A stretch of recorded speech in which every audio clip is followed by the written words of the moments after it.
Alright, this is Dragon89071. I thought I'd go ahead and give a quick little rundown about how the whole customization on Blacklight Retribution works.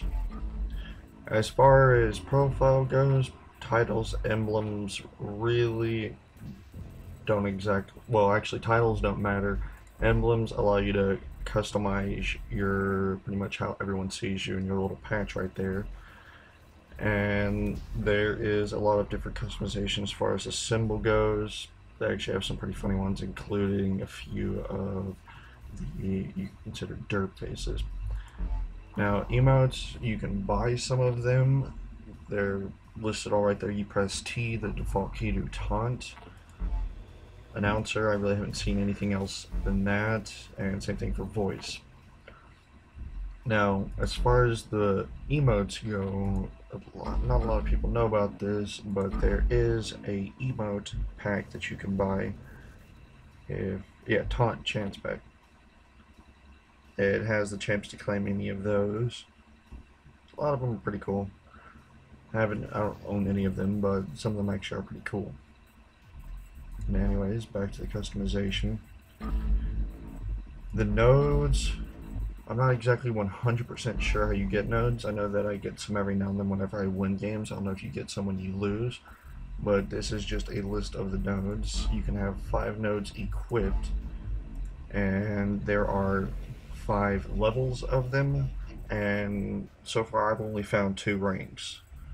But there are level 1s that last 24 hours, level 2s that last 3 days, level 3s last 7 days, level 4 lasts 30, and level 5 lasts 90 days. Now, whenever you fuse 2 level 5s together, or whenever you try to get the one higher than 5, there's no 6. It goes to the next higher level and pretty much increases the amount.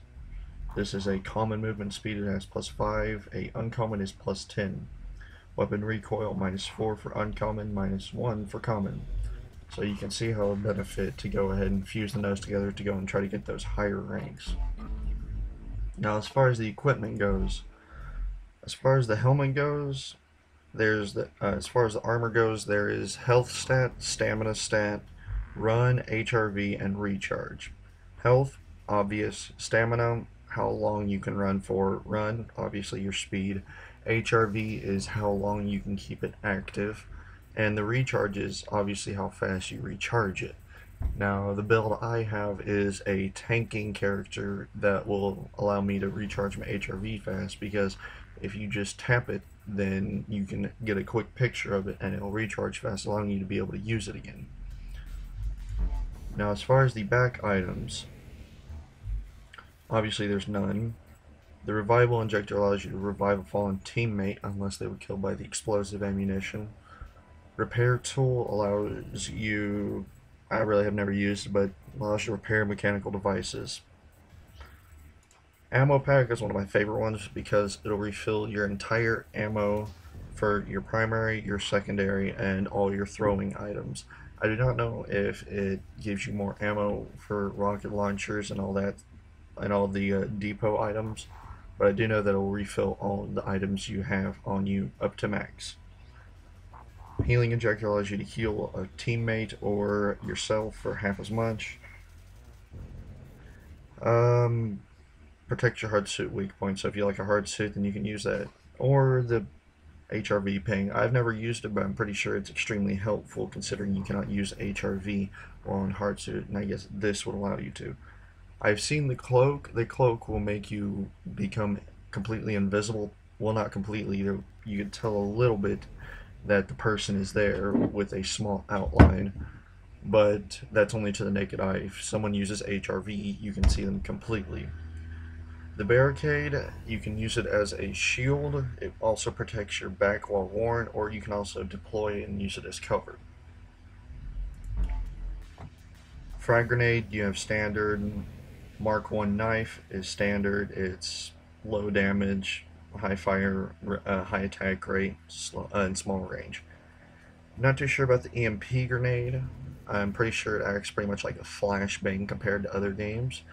The digi grenade is pretty much a smoke screen. HRV decoy will make you appear a whole lot smaller whenever someone uses HRV, and the decoy will show them that's where you are. So unless someone actually sees you, then it can be pretty beneficial. Combat Knife Mark II does twice as much damage as the Mark I knife, same range, same fire rate. Really good if you can headshot someone, because it will be a one-hit kill. Stun Mine will slow anyone who pretty much gets inside it, and you will anyone on the opposite team. I'm thinking deathmatch, but it will allow you to pretty much outflank anybody, because whenever they move, their movement speed is decreased and their look speed is decreased. HRV Blackout is the only way that you cannot be detected by HRV at all. You throw it down, and anyone on your team inside this blue circle will appear invisible to the HRV. The only downside, which is not really even a downside, is that anyone can see the large blue circle, so no one will be able to tell if there's anyone inside it, but you will be able to check, you will be able to see it, so we'll give you a chance to be able to look over at anyone and see if there's anyone in there, so that way they don't get the surprise on you. Shock grenade. Not too sure. I'm almost certain it's like the stun mine. I'm not 100% sure on that. Toxic grenade does a little bit of damage over time, and it also distorts the vision. If you can really even count it as distorting, it doesn't do that much. High explosive grenade is just like the normal grenade, but it does a lot more damage and a lot bigger explosion. Machete is a slower firing, a little bit more damage than the Mark II knife, but it also has a longer range. So if you can manage to become a headshot knifer pro with it, it'll be extremely beneficial, because you'll just be able to take out anybody in one hit.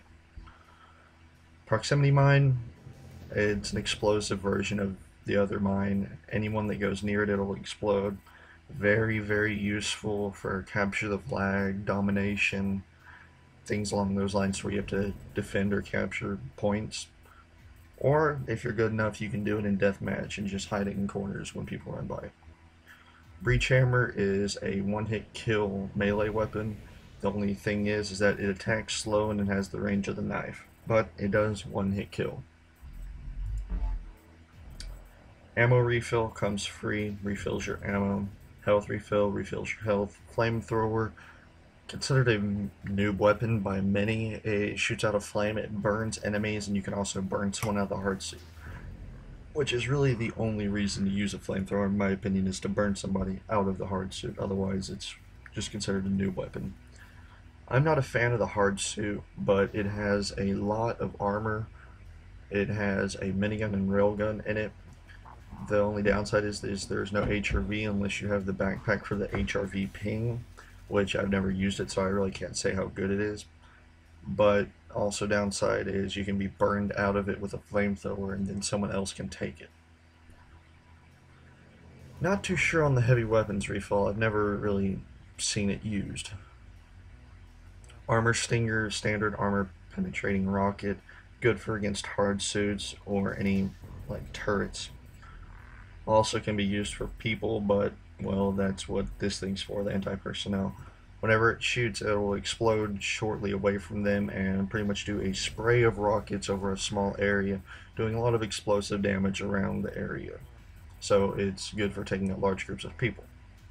Bear Claw, it's a 6-round grenade launcher. You cannot prime it like you can whenever you're throwing the normal grenades. It will shoot, it goes very far, and pretty much you can mortar things with it.